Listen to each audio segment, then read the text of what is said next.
오늘 하나님의 말씀 창세기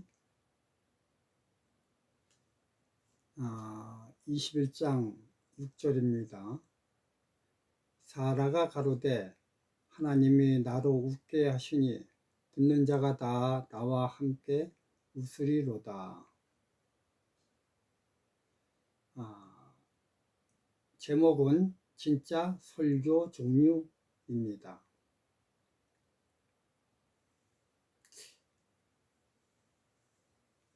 하나님의 말씀은 바다를 먹물로 삼고 하늘을 두루마기로 삼아 기록을 해도 다 기록할 수 없다고 했습니다. 그만큼 깊고 신묘막측하기 때문입니다. 그렇다면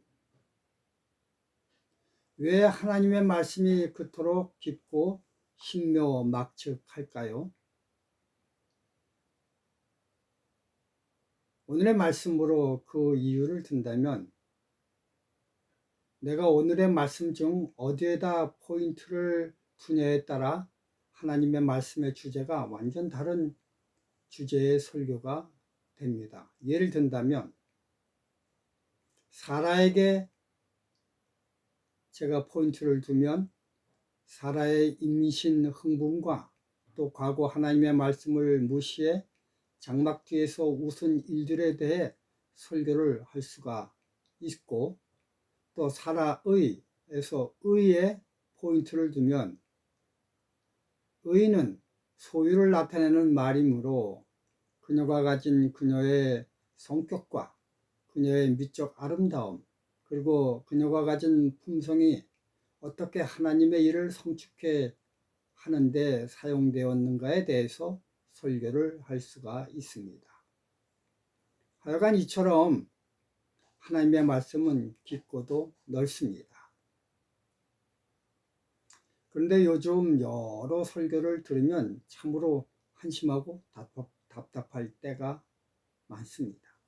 그 이유는 하나님이 하나님의 말씀으로 당신의 기별을 선포하게 하여야 하는데 대부분의 설교자들은 하나님의 말씀을 선택하곤 그 말씀과 전혀 상관이 없는 다른 주제로 말씀을 하므로 뭐 때문에 하나님의 말씀을 주제절로 선택했는지 그 이유가 아리송한 설교가 태반인 것입니다.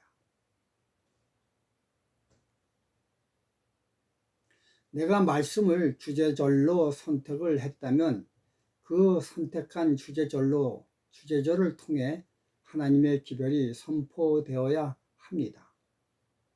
그 말씀에 내포된 하나님의 의사가 드러나야 됩니다. 절대 그 영역 밖으로 나가면 안 됩니다.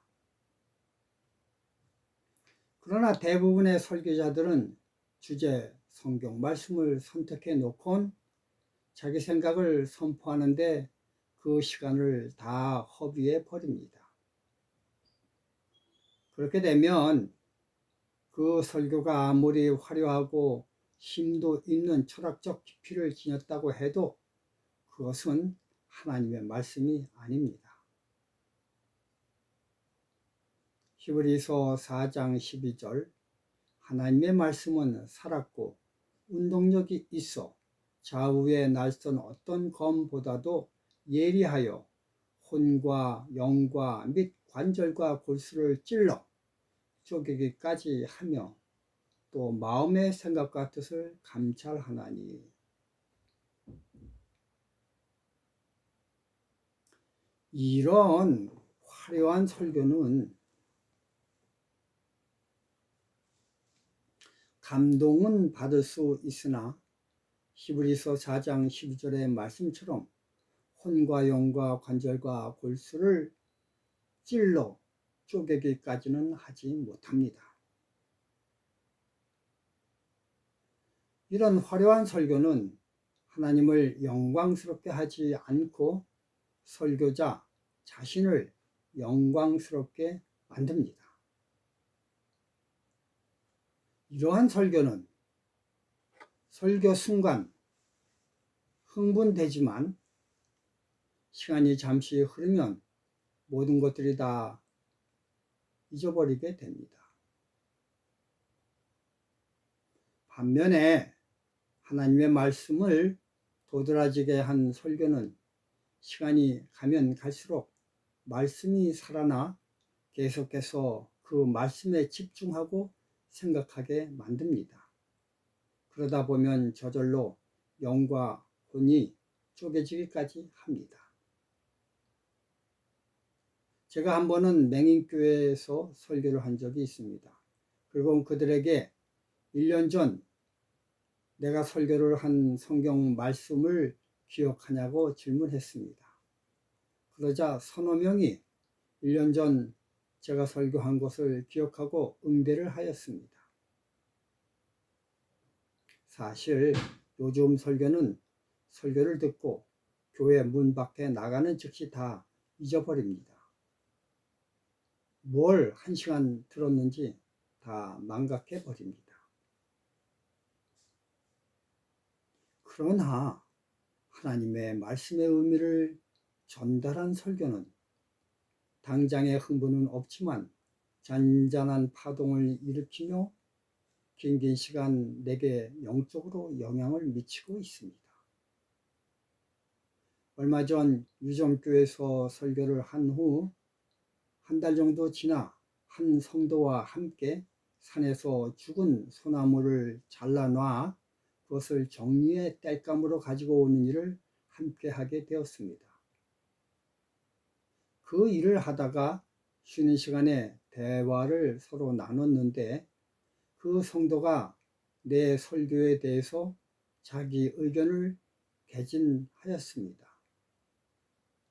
자기는 예수님의 명령으로 2번 그물을 내려 배 안 가득 물고기를 잡은 것만 생각했지 한 번은 그물이 찢어지고 한 번은 그물이 안 찢어지는 것을 관찰 못했다고 하면서 그물이 찢어진 것과 그물이 안 찢어진 하나님의 말씀을 상기시켜 교훈한 것에 대해 상당히 신선한 감동을 받았다고 하면서 자기도 열심인 신앙을 하면서 찢어지지 않는 신앙을 해야겠다라는 말을 하였습니다.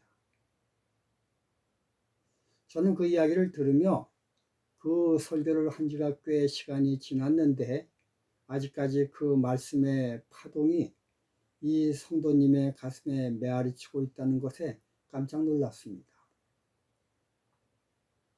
그래서 그 이후에는 더욱더 말씀에 기반을 둔 설교를 해야겠다는 다짐을 하는 계기가 되었습니다. 또 한 가지 제가 다니는 제7안식 예수재림교회에 설교 단점이 하나 있습니다. 그것은 시골 생활이나 개혁교회나 또는 절기파나 시기파 등등 사람들이 이런 곳에 속한 사람들의 많이 실수하는 설교 가운데 하나는요.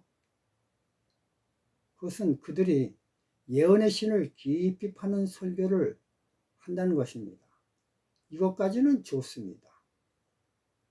그런데 전혀 성경은 언급하지 않고 또는 언급을 하지만 그 언급한 성경과 연결된 내용이 아니고 오로지 예언의 신으로만 설교를 하는 것입니다.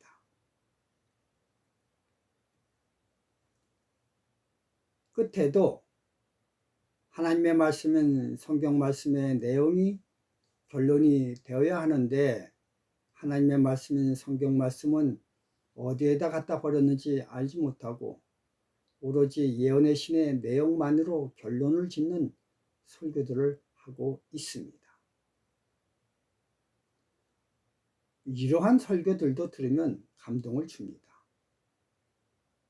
그런데 그 감동은 좌로나 우로나 치우치지 않게 하라는 말씀 대신에 한쪽으로 쏠리는 편중된 신앙을 가지게 하는 경향을 가지고 있습니다.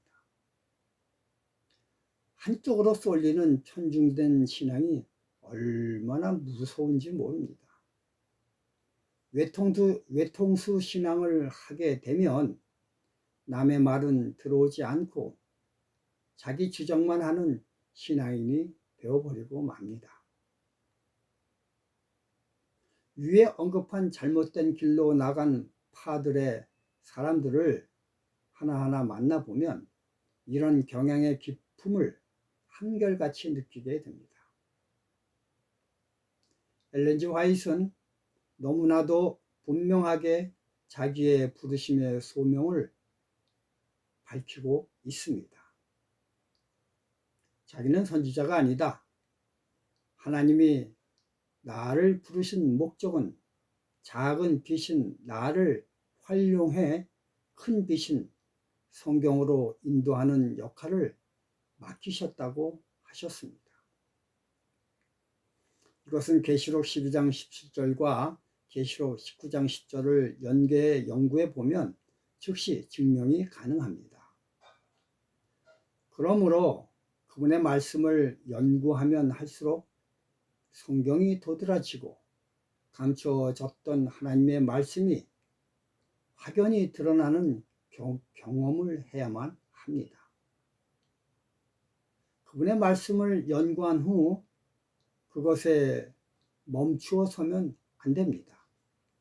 그것을 기초로 하여 성경 말씀이 내 속에 깊이 자리 잡아야 됩니다. 이렇게 그분의 글을 사용해야만 그분이 하나님으로부터 받은 기능을 100% 활용하게 되는 것입니다. 제7일 안식일 예수 재림교회 내 대부분의 이단들은 엘렌 G 화이트 부인의 글을 너무나 중요시해 성경과 별개의 성경으로 여기는 사람들에게서 나온 것임을 보게 됩니다. 사실 저는 오늘의 말씀 중에서 듣는 자에 대하여 말씀을 묵상하려고 했습니다.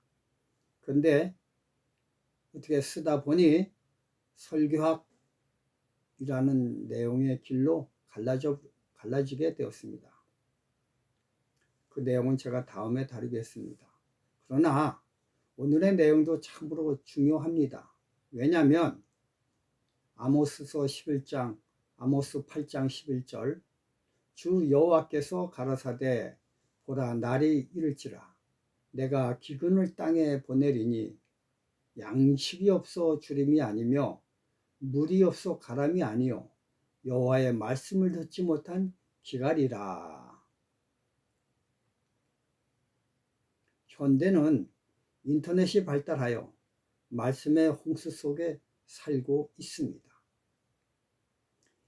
예전엔 시골의 성도들의 숫자가 몇 안 되는 적은 집회소에서는 1년에 한두 번 정도밖에 안수 목사의 설교를 들을 기회가 없다고 아우성이었습니다. 그런데 지금은 그런 소리가 거의 없습니다. 왜냐면요, 방송을 틀면 웬만한 안수 목사 설교자보다 훨씬 잘하는 목사들의 설교가 수두룩하기 때문입니다. 그리고 카톡으로도 엄청나게 많은 설교가 쏟아져 들어오고 있습니다. 미처 감당을 못할 정도입니다. 이처럼 말씀의 홍수 속임에도 불구하고 성경은 예언하길 여호와의 말씀을 듣지 못해 기갈의 시대라고 말하고 있습니다. 한 번은 제가 젊었을 때 한 교회에 가서 전도회를 하였는데 너무나 허술하게 한 기억이 있어 늘 맘 한 구석이 캥기었습니다. 마침 그 교회에 존경하는 목사님이 담임을 맡고 계셔서 제가 전화를 하여서 나의 영적 심정을 이야기하고 일주일의 시간을 주시면 제가 충성스레 말씀 봉사를 다시 하겠다고 하였습니다. 그 목사님은 매우 흡족해 하셨는데, 그러나 그 일은 여러 교회 사정상 성취되지 못하였습니다.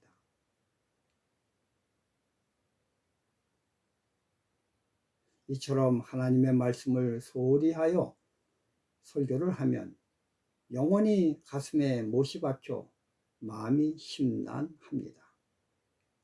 돌이킬 수가 없습니다.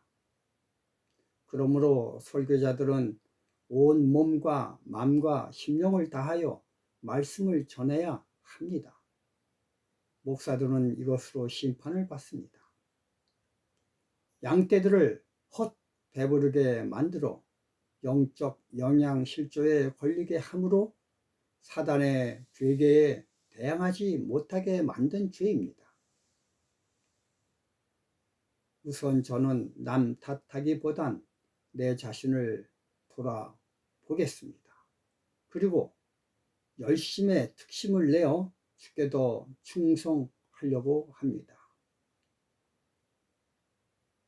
그래서 오늘 말씀처럼 하나님이 나로 웃게 하시니 듣는 자가 다 나와 함께 웃으리로다 라는 말씀대로 모든 사람들을 하나님의 말씀을 통해 기쁨으로 통쾌하게 웃게 만들려고 노력하겠습니다. 감사합니다.